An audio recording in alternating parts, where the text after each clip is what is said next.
सुनील तटकरेंच्या विरोधात तटबंदी। शिवसेना शिंदे गट भाजपमध्येही नाराजी। रायगडच्या वाटेत नाराजीचे काटे।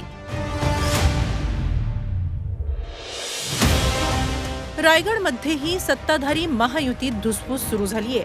विद्यमान खासदार सुनील तटकरेंना राष्ट्रवादी काँग्रेस अजित पवार गटानं पुन्हा उमेदवारी दिली आहे। त्यांच्या उमेदवारीला भरत गोगावले, महेंद्र दळवी आणि महेंद्र थोरवे या शिवसेना शिंदेगडाच्या आमदारांनी जोरदार विरोध केला। त्यांची समजूत काढण्यासाठी मुख्यमंत्री एकनाथ शिंदेंनी बुधवारी रात्री वर्षा बंगल्यावर बैठक घेतली। उपमुख्यमंत्री अजित पवार आणि खुद्द तटकरे देखील यावेळी उपस्थित होते। या आमदारांची समजूत काढताना शिंदे पवारांची चांगलीच दमछाक झाल्याचं सांगितलं जात आहे। दरम्यान आता भाजपमधून देखील विरोधाला धार आली आहे। रायगडमधून भाजपनंच लढावं या मागणीवर भाजप पदाधिकारी ठाम आहेत। शेकापमधून भाजपात आलेले धैर्यशील पाटीलही नाराज असल्याचं समजतंय। त्यामुळे तटकरेंच्या अडचणी वाढल्या आहेत। दुसरीकडे शेतकरी कामगार पक्षानेही तटकरेंच्या विरोधात जोरदार मोर्चे बांधणी सुरू केली आहे। शेकापच्या जयंत पाटलांनी गुरुवारी शरद पवारांची भेट घेतली। रायगडमध्ये तटकरे उमेदवार असल्यानं मवियाला फायदा होईल असा दावा पाटलांनी केलाय। रायगडमध्ये आम्हाला तटकरेच पाहिजे।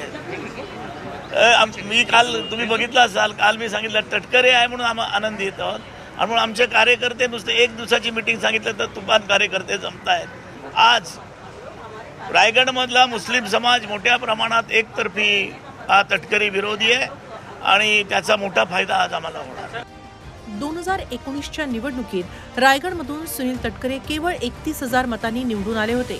आता शिवसेना ठाकरे गटानं पुन्हा एकदा अनंत गीतेंना उमेदवारी दिली आहे। त्यामुळे रायगडमध्ये तटकरे विरुद्ध गीते अशी थेट लढत होणार आहे। तटकरेंच्या विरोधात महायुतीमध्ये धुसफूस आहे।